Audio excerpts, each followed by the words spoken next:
1 ಎಕರೆ ಭೂಮಿ ಇದ್ದರೂ ಸರಿಯಾದ ಯೋಜನೆ, ಜಲಸಂಗ್ರಹಣೆ, ಮಣ್ಣು ಪರೀಕ್ಷೆ, ಬೆಳೆ ಆಯ್ಕೆ ಮತ್ತು ಮಾರುಕಟ್ಟೆ ನಿರ್ವಹಣೆ ಮಾಡಿದರೆ ರೈತರು ತೋಟಗಾರಿಕೆಯಿಂದ ಅತ್ಯುತ್ತಮ ಆದಾಯ ಪಡೆಯಬಹುದು. ಇಂದಿನ ದಿನಗಳಲ್ಲಿ ತೋಟಗಾರಿಕೆ ಬೆಳೆಗಳು ಅಲ್ಪ ಜಮೀನಿನಲ್ಲಿ ಹೆಚ್ಚು ಲಾಭ ನೀಡುವ ಬೆಳೆಗಳಾಗಿ ರೂಪಾಂತರಗೊಂಡಿವೆ.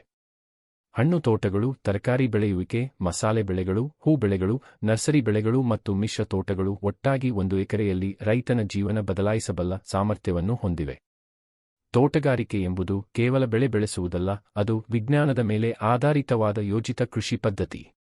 ಮಣ್ಣಿನ ಗುಣಮಟ್ಟವನ್ನು ಅರಿತು ಅದಕ್ಕೆ ತಕ್ಕ ಬೆಳೆ ಆಯ್ಕೆ ಮಾಡಿದರೆ ಕಡಿಮೆ ವೆಚ್ಚದಲ್ಲಿ ಹೆಚ್ಚು ಉತ್ಪಾದನೆ ಸಾಧ್ಯ. ಮೊದಲಿಗೆ ಮಣ್ಣು ಪರೀಕ್ಷೆ ಮಾಡಿ ಮಣ್ಣಿನಲ್ಲಿ ಇರುವ ನೈಟ್ರೋಜನ್, ಫಾಸ್ಫರಸ್, ಪೊಟ್ಯಾಷಿಯಂ ಮತ್ತು ಜೈವಿಕ ಪದಾರ್ಥಗಳ ಪ್ರಮಾಣವನ್ನು ಗುರುತಿಸಬೇಕಾಗುತ್ತದೆ.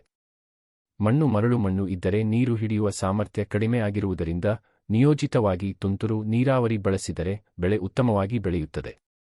ಕಪ್ಪು ಮಣ್ಣಿನಲ್ಲಿ ನೀರು ಹೆಚ್ಚು ನಿಲ್ಲುವ ಸ್ವಭಾವ ಇರುವುದರಿಂದ ಗದ್ದೆಗೆ ಸರಿಯಾದ ಕಾಲುವೆಗಳು ಅಗತ್ಯ. ಹಳದಿ ಮರಳು ಮಣ್ಣಿಗೆ ಹೆಚ್ಚಿನ ಜೈವಿಕ ಗೊಬ್ಬರ ಸೇರಿಸುವುದು ಅತ್ಯವಶ್ಯಕ.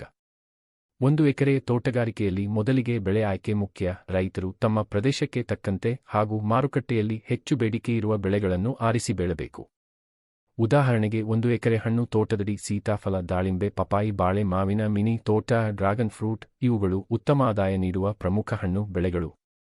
ಸೀತಾಫಲ ತೋಟ 1 ಎಕರೆಗೆ ಸುಮಾರು 200 ಸಸಿಗಳನ್ನು ನೆಡಬಹುದು.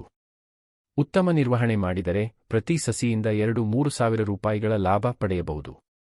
ಪಪಾಯಿ ತೋಟದಲ್ಲಿ 1 ಎಕರೆಗೆ 600 ಸಸಿಗಳನ್ನು ನೆಟ್ಟು ವರ್ಷಕ್ಕೆ 10-15 ಟನ್ ಫಲ ಪಡೆಯಬಹುದು.